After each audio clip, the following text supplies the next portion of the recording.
Hello friends, welcome back our YouTube channel. நம்ம YouTube சேனலில் போடுற வீடியோ உங்களுக்கு பிடிச்சிருந்தால் லைக் பண்ணுங்கள், ஷேர் பண்ணுங்கள், சப்ஸ்கிரைப் பண்ணுங்கள் ஃப்ரெண்ட்ஸ். வாங்க டாபிக்குள்ளே போகலாம். இன்றைக்கி டாபிக் என்னென்னு பார்த்தீங்கன்னா, ஃபாஸ்ட் ப்ரெக்னென்சி, நேச்சுரல் ப்ரெக்னென்சிக்கான ஃப்ரூட்ஸ் ஒரு 4 ஃப்ரூட்ஸ் ஷேர் பண்ணியிருக்கேன். இது நீங்கள் மாற்றி மாற்றி எடுத்துக்கும் பொழுது உங்களுக்கு ரொம்ப நல்லாயிருக்கும். வாங்க, ஃபஸ்ட்டு ஃப்ரூட்ஸ் என்னென்னு பார்த்தீங்கன்னா செவ்வாழைப்பழம் நீங்கள் ஹஸ்பண்டு ஒய்ஃபு 2 பேரும் எடுத்துக்கலாம். ஒய்ஃபுக்கு பிசிஓஎஸ் ப்ராப்ளம் இருந்துச்சுன்னா காலையில் பிரேக்ஃபாஸ்ட்டு ஸ்கிப் பண்ணிவிட்டு இதை சாப்பிடுங்க, ரொம்ப நல்லாயிருக்கும். இல்லை 2 பேருக்குமே நார்மலாக தான் இருக்குது அப்படின்னா 2 பேருமே நைட்டு எடுத்துக்கிறது ரொம்ப நல்லது.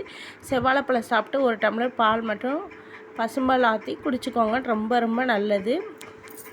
இந்த செவ்வாழைப்பழத்தில் இரும்பு சத்தும் விட்டமின் B6 அதிகமாக இருக்குது. இது சீக்கிரமாகவே நேச்சுரல் ப்ரெக்னென்சிக்கு ஹெல்ப் பண்ணும்.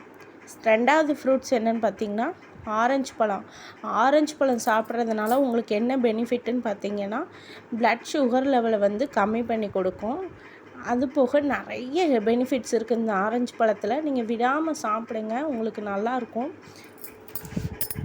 3rd ஃப்ரூட் என்னென்னு பார்த்திங்கன்னா கொய்யாப்பழத்துலேயே ஃபோலிக் ஆசிட் அதிகமாக இருக்குது. இது கான்ஸ்டிபேஷனையும் குறைக்கும். கொய்யாப்பழமும் விடாமல் சாப்பிட்டுவாங்க. லேடிஸ்க்கு ரொம்ப நல்லது கொய்யாப்பழம் சாப்பிட்றது. நீங்கள் ஸ்கிப் பண்ணாமல் வாரத்தில் 4 நாளில் நீங்கள் ஒரு 2 நாளாவது கொய்யாப்பழம் எடுத்துக்கிற மாதிரி பாருங்கள், ரொம்ப ரொம்ப நல்லது. அடுத்த ஃப்ரூட் என்ன பார்த்திங்கன்னா மாதுளம்பழத்தில் ஃபைபர் அதிகமாக இருக்குது, அயன் லெவலும் அதிகமாக இருக்குது. உங்களுக்கு அயன் சத்து கம்மியாக இருக்குது அப்படிங்கிற பட்சத்தில் நீங்கள் மாதுளம்பழம் தொடர்ந்து 48 நாள் சாப்பிட்டு வந்தீங்கன்னா சீக்கிரமாகவே கன்சீவ் ஆயிடலாம். நீங்கள் ஒன்றுமே ஒரி பண்ணிக்க வேண்டாம்.